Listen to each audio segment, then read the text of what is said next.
Palagi kong pinapakinggan ang mga story mo, Sir Dave. Lalo na pag nagbabantay ako dito sa pwesto ko sa palengke.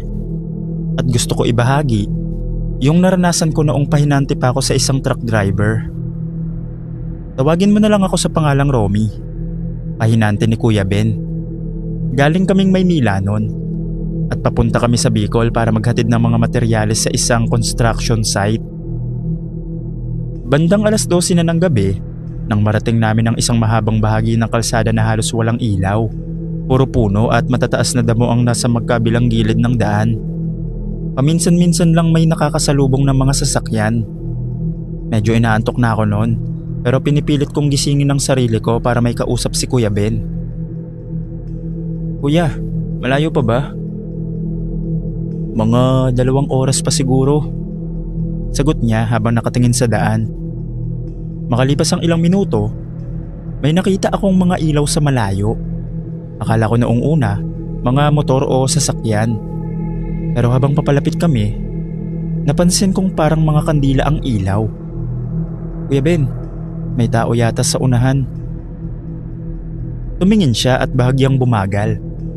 Unti-unti naming nakita ang isang mahabang hanay ng mga taong naglalakad sa gitna ng kalsada. Parang prosesyon. May mga nakaputi, may mga nakaitim, lahat may hawak na kandila. Nakapagtataka lang kasi sobrang dilim ng lugar at wala namang simbahan o bahay sa paligid. Anong meron dito? Hindi ko din alam. Bumusina si Kuya Ben. 1 beses hanggang 2 beses. Pero wala ni isa sa kanila ang lumingon. Dire-diretso lang silang naglalakad. Lalo kaming bumagal hanggang halos nakahinto na ang truck. Doon ko napansin na parang kakaiba ang mga tao. Hindi ko maaninag ng maayos ang mga mukha nila kahit tinatamaan na sila ng ilaw ng truck. Parang may kung anong anino na nakatakip sa kanila. Habang nakatitig ako, may nakita kong parang kabaong sa gitna ng prosesyon. May 4 na tao na may buhat nito. Pero ewan ko ba, parang hindi normal ang paggalaw nila. Biglang tumayo ang balahibo ko. "Kuya Ben, parang may mali." Hindi siya sumagot. Nakatitig lang siya sa unahan. Pagkatapos, biglang huminto ang buong prosesyon. Sabay-sabay. At dahan-dahan silang lumingon sa amin. Kinabahan ako. Hindi ko makakalimutan ang nakita ko noon.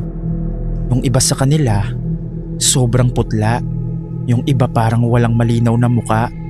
At may isang batang babae sa unahan na nakatitig diretso sa truck namin. Tapos ngumiti siya. "Kuya Ben." Hindi pa ako natatapos magsalita nang biglang namatay ang makina ng truck. Kasabay nun, namatay rin ang mga ilaw. Biglang dumilim ang paligid. Sobrang dilim. Naririnig ko na lang ang paghinga namin ni Kuya Ben. Pagkatapos, may narinig kaming katok sa gilid ng truck. Napatingin ako sa bintana pero wala akong makita. Maya-maya, may isa pang katok sa kabilang side naman. Tapos may kalabog sa likod ng truck. Para bang may umaakyat. "Kuya Ben!" Wala siyang sagot. Nagdadasal na pala siya, paulit-ulit. Hindi ko alam kung ilang segundo o minuto kaming ganon. Pakiramdam ko sobrang tagal. Pagkatapos, biglang kusang umandar ulit ang makina. Bumalik ang ilaw. Agad kaming tumingin sa harap. Pero wala na. Wala na ang prosesyon. Wala na rin yung kabaong. Walang kahit isang tao sa kalsada. Parang walang nangyari. Hindi na kami nagsalita buong biyahe at nakarating naman kami sa destinasyon namin. Hanggang ngayon, mahigit 10 taon na ang nakalipas. Truck driver pa rin si Kuya Ben. Pero ako, mas pinili ko na lang magtinda sa palengke.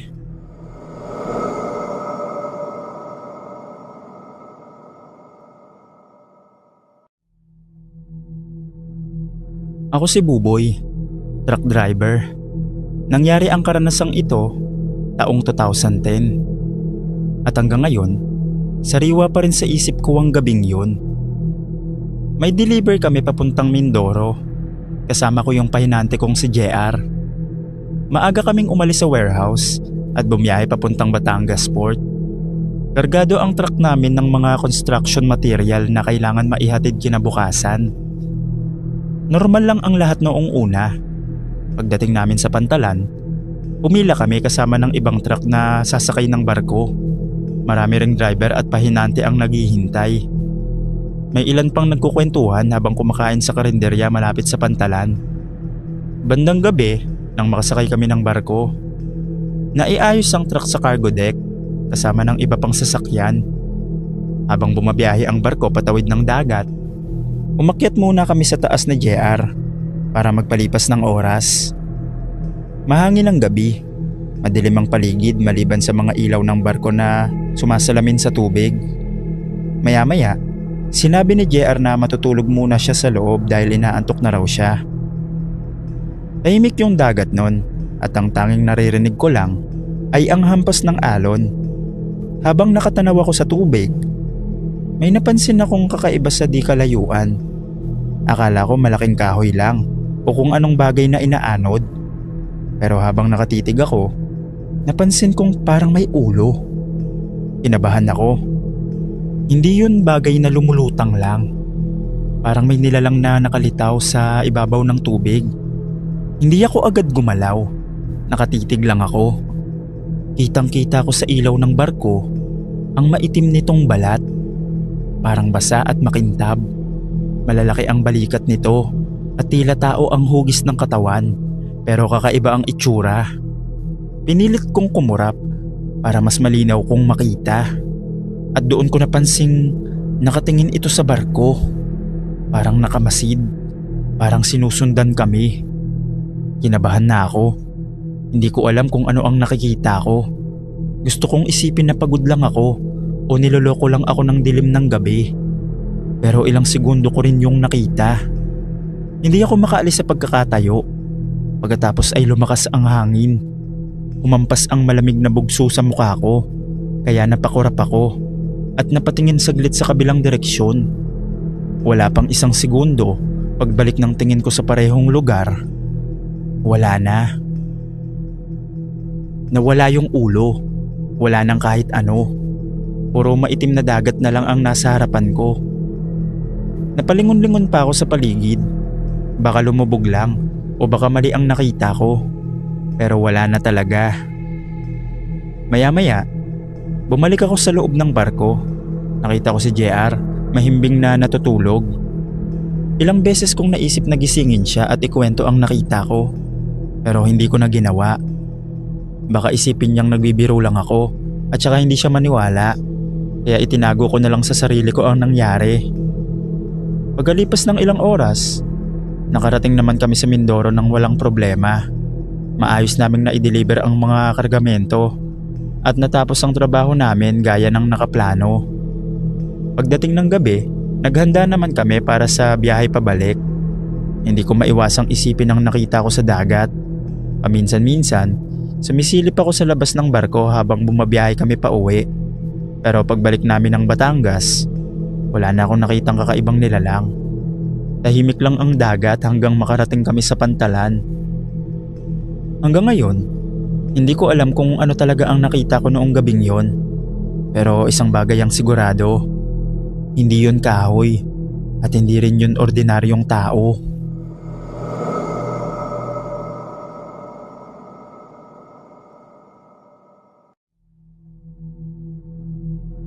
Mapagpalang araw sa lahat. Ako si Dildan, isang truck driver na bumabiyahe ng mga buhay na baboy mula Batangas papunta sa iba't ibang probinsya. Marami na akong naranasan sa kalsada, pero may isang biyahe noong 2018 na hanggang ngayon, sariwa pa rin sa isip ko. Kasama ko noon ang pahinante kong si Potpot. Gabi na nang makaalis kami ng farm sa Quezon. Puno ng mga biik ang likod ng truck namin at kailangan naming makarating sa destinasyon kinabukasan ng umaga.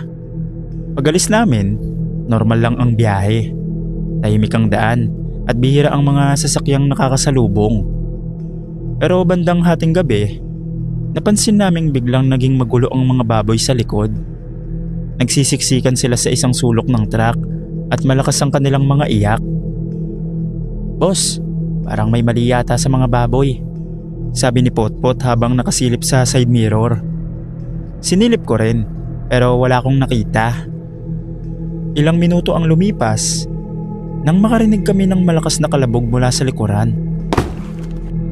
Napaigpit ang hawak ko sa manibela. "Ano yun?" "Hindi ko alam."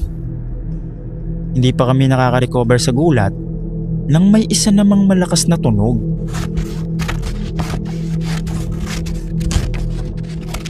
Parang may bakal na pinupunit. Doon na kami kinabahan. Tumingin ako sa side mirror at may nakita kong maitim na nilalang na nakadikit sa likod ng truck. Akala ko tao, pero imposible. Napakalaki nito. "Boss, may nakasabit," sabi ni Potpot. Nanlamig ang buong katawan ko noon. Dinagdagan ko ang takbo pero parang wala itong epekto. Maya-maya, narinig namin ang sunod-sunod na iyak ng mga biik, tapos biglang umalog ng malakas ang bubong ng truck. Napamura si Potpot. Pagtingin namin sa side mirror, kitang-kita naming natuklap ang likurang bahagi ng truck na bakal. Parang lata lang itong binuksan ng kung anumang nilalang na yun. At doon namin nakita ng malinaw.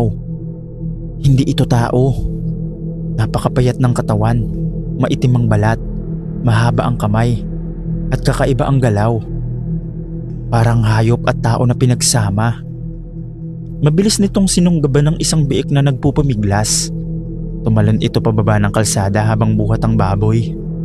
Hindi na ako huminto, pero kita namin sa side mirror ang nangyari. Sa ilalim ng liwanag ng buwan, nakita naming inilapag nito ang biik sa gilid ng daan at pagkatapos, agad nitong nilantakan. Rinig pa namin kahit nasa loob kami ng truck ang nakakatakot na pag-iyak ng baboy. "Boss, umalis na tayo rito." Piniga ko ang silinyador at pinatakbo ng mas mabilis ang truck. Pero bago kami tuluyang makalayo, nakita naming nakatingin pa rin sa amin ang nilalang habang kinakain ang nakuha nitong biik. Pero wala itong balak na habulin kami. Ang gusto lang nito ay ang mga baboy. Pagkarating namin sa pinakamalapit na gasolinahan, dun lang kami huminto. Pareho kaming nanginginig ni Potpot. Pagbaba namin, nakita naming wasak ang likurang bahagi ng truck. Baluktot ang mga bakal at may mga bakas na parang malalaking kalmot. Hindi namin maipaliwanag kung paano yun natuklap ng ganun kadali. Kinabukasan, kwento namin ang nangyari sa ilang veteranong truck driver. Pagkatapos, sabi ng isa, "Maswerte kayong hindi kayo ang gusto, yung baboy lang ang pakay." Mula noon, tuwing bumabiyahe ako ng mga buhay na hayop sa gabi, iniiwasan ko na ang mga liblib na daan hanggat maaari. Dahil hanggang ngayon, hindi ko pa rin makalimutan ang gabing nakita namin ni Potpot kung paano binuksan ng isang nilalang ang likod ng truck at nilantakan ng biik na parang gutom na gutom ito sa sariwang laman. Yun lang naman po yung kwento ko. Sana mapili. Salamat.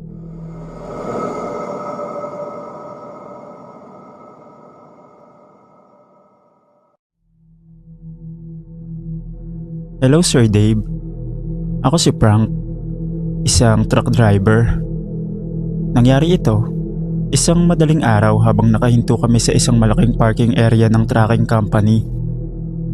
May biyahe kami noon papuntang Bicol, kaya maaga akong nag-alarm. Bandang 3:00 pa lang ng umaga, nagising na ako sa loob ng maliit na barracks na tinutulugan naming mga driver. Tahimik yung lugar, madilim pa, at iilan lang ang nakabukas na ilaw sa parking. Habang nagkakape ako, napansin kong parang may umaandar na makina sa labas. Sumilip ako sa bintana. Nakita ko ang truck ko. Naka-on ang mga ilaw nito at parang umaandar ang makina. Medyo nagtaka ko.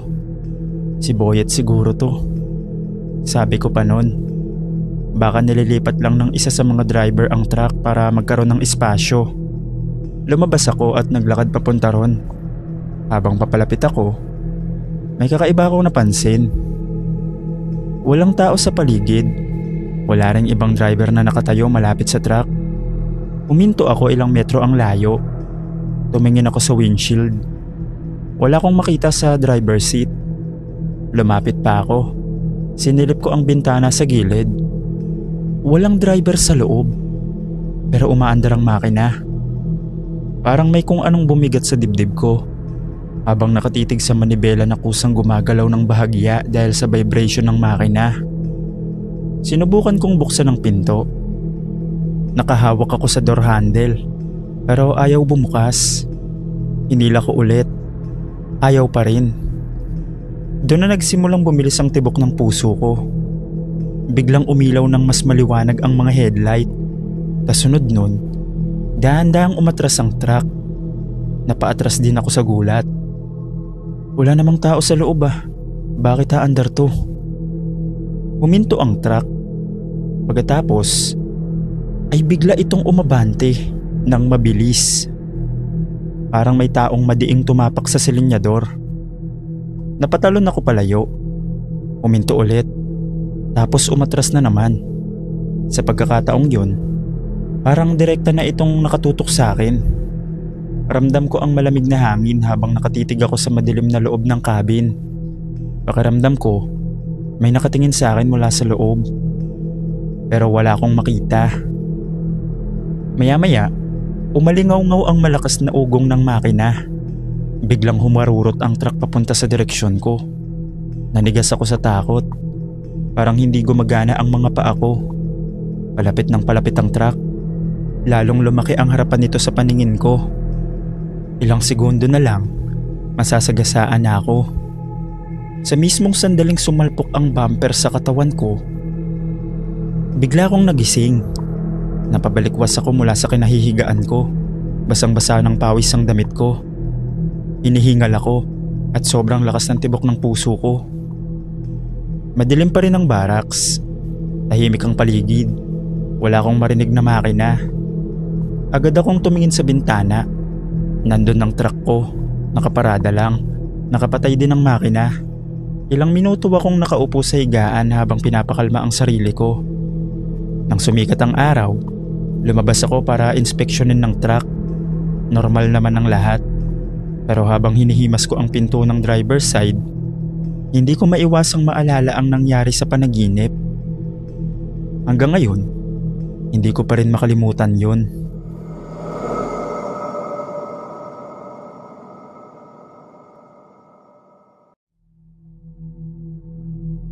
Truck driver na ako ng mahigit 10 taon.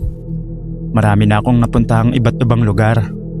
Pero may isang gabi na hanggang ngayon, ayoko nang balikan. Taong 2019 yon.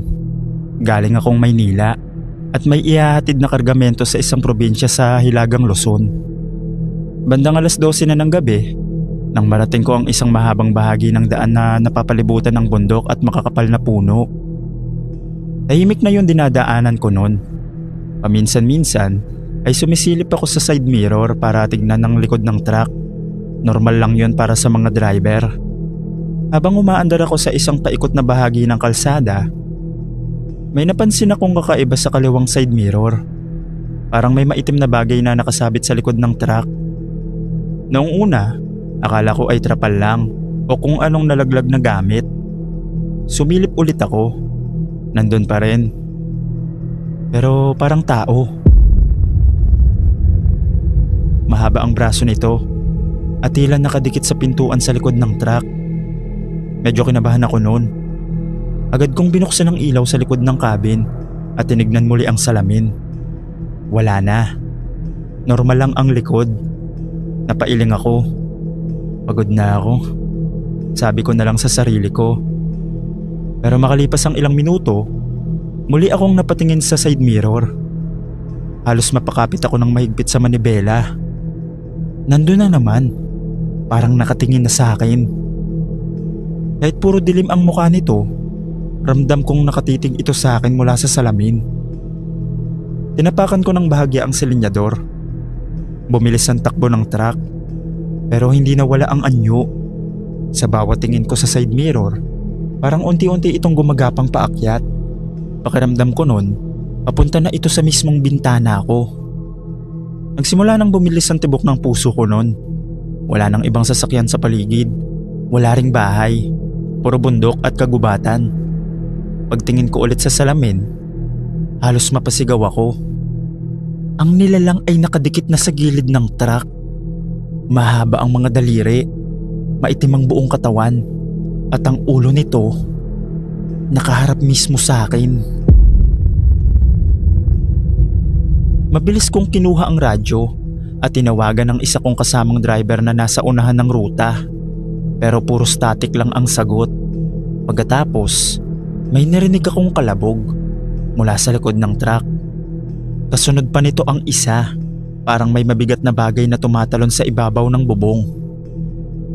Nagdasal na lang ako habang mahigpit ang kapit sa manibela. Ayoko nang tumingin sa side mirror, pero hindi ko napigilan. At doon ko nakita ang pinaka nakakatakot na eksena sa buong buhay ko. Wala na sa likod ang nilalang. Wala na rin sa gilid. Dahan-dahan akong tumingin sa maliit na salamin sa ibabaw ng windshield. At sa refleksyon ng likurang bahagi ng cabin, may nakaupo sa likod ko.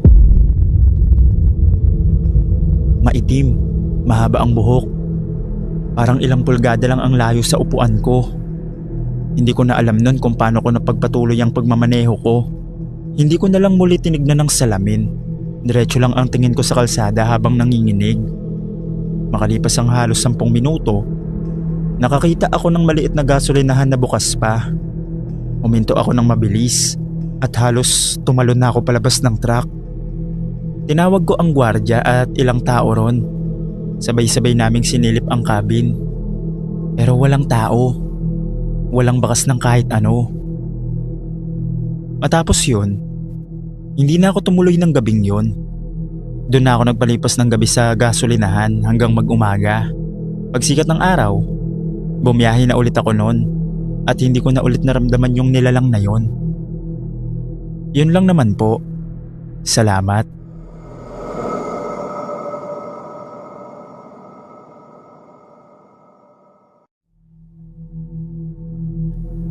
Kamusta, Sir Dave? Ako si Andrew at ang girlfriend ko naman ay si Jenna. Mahilig talaga kami mag-road trip. Isang weekend, naisipan naming pumunta sa Baguio City para lang magpahinga at magpalamig kahit 2 araw lang. Gabi na kami nakaalis mula sa Maynila. Mga bandang 10:00 na ng gabi. Hindi naman sana problema yon dahil sanay na akong mag-drive ng malayo. Pero habang papalapit kami sa bandang Cannon Road, napansin naming sobrang bagal ng usad ng mga sasakyan. Halos hindi na gumagalaw ang traffic. Mahaba na ang pila ng mga kotse at truck at mukhang matatagalan pa bago kami makarating sa bundok. Napabuntong hininga si Jenna habang nakatingin sa labas ng bintana. Andrew, parang aabutin tayo dito ng umaga, sabi niya. Tignan ko nga sa map kung may ibang daan, sagot ko habang saglit na huminto ang sasakyan. Habang dahan-dahang gumagapang ang traffic, may napansin akong maliit na kalsada sa kanan. Halos hindi ito pinapansin dahil makitid at medyo madilim. Pero may nakatayo roong lumang karatula na gawa sa kahoy. Tinuro yun ni Jenna. Andrew, tignan mo, may sign. Pinahinto ko sandali ang sasakyan para basahin. Nakasulat sa karatula, shortcut to Baguio. Mukhang luma na ang sign, medyo kupas na ang pintura at parang matagal nang nakatayo roon. Pero malinaw pa rin ang araw na nakaturo papasok sa makipot na kalsada. Sigurado ka ba dyan? Tanong ni Jenna. Kung shortcut talaga yan, baka mas mabilis, sabi ko naman. Tumingin ako sa harap namin. Halos hindi na gumagalaw ang pila ng mga sasakyan. Napakamot ako sa ulo. Sige na nga, subukan natin. Mukhang may dumadaan naman. Dahan-dahan kong ipinasok ang kotse sa maliit na kalsada. Pagpasok pa lang namin, napansin agad namin na ibang-iba ang pakiramdam ng lugar. Mas makipot ang daan, halos walang ilaw. Puro puno sa magkabilang gilid na halos takpan na ang langit. Tahimik din. Walang ibang sasakyan Wala ring bahay. Tanging ilaw lang ng headlights ng kotse ko ang nagbibigay liwanag sa kalsada. Andrew, mahina na sabi ni Jenna. Parang wala tayong kasabay dito. Napatingin ako sa rearview mirror. Wala rin. Shortcut nga siguro talaga. Konti lang may alam. Sabi ko para pakalmahin siya. Nagpatuloy ako sa pagmamaneho. Lumipas ang mga 10 minuto. Paikot-ikot ang daan. Minsan paakyat, minsan pababa.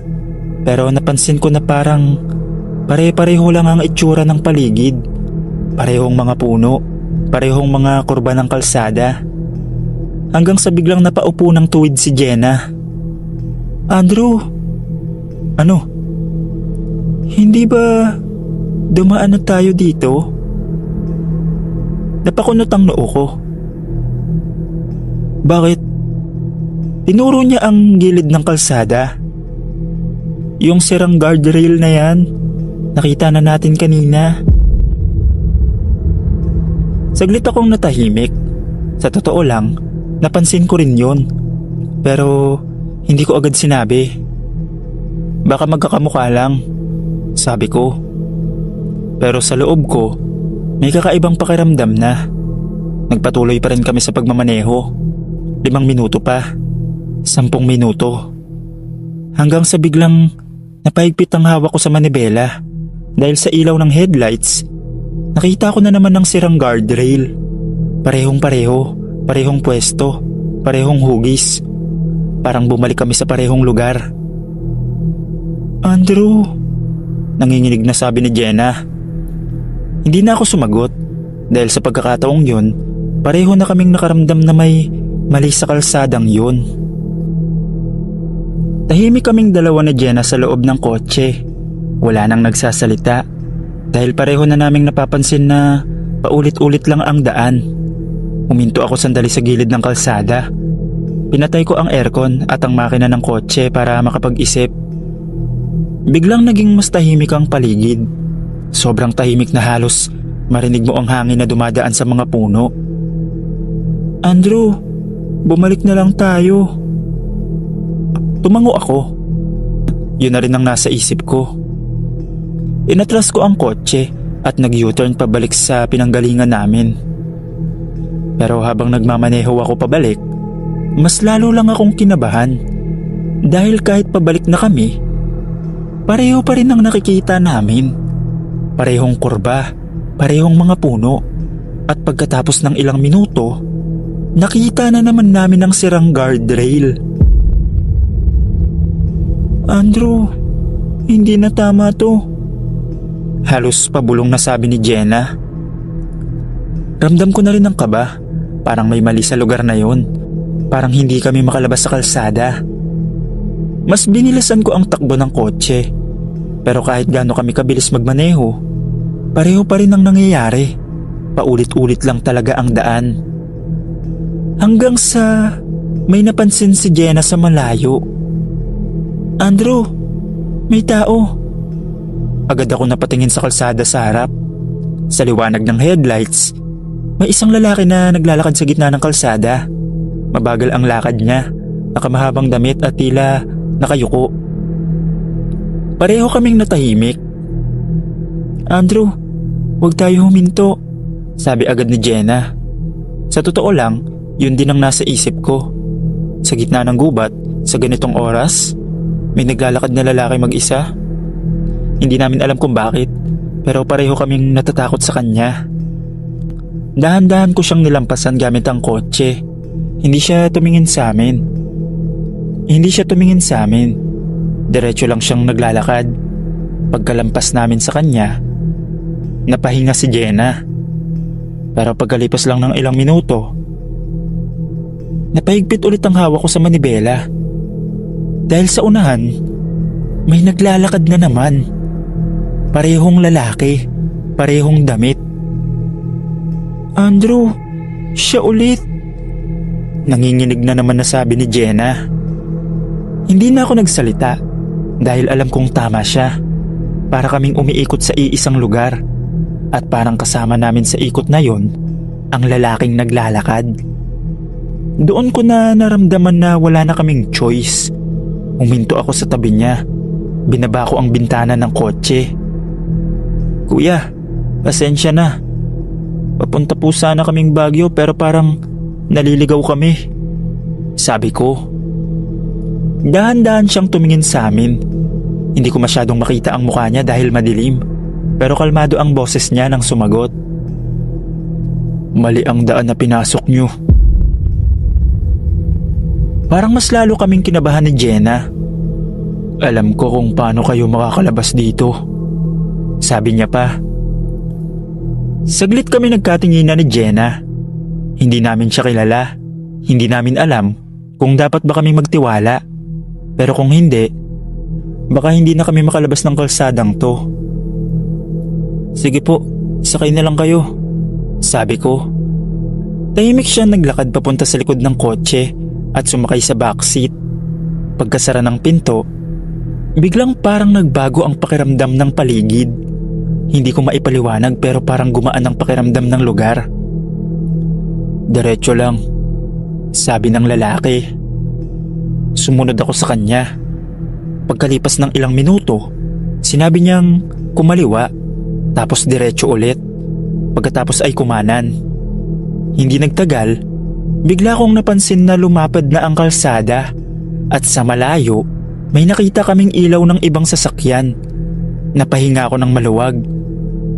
"Andrew, nakalabas na tayo," sabi ni Jenna. Pagdating namin sa mas malaking highway, sinabi ng lalaki, "Dito na kayo dumiretso. Lalabas kayo papuntang Baguio." Huminto ako sa gilid ng daan.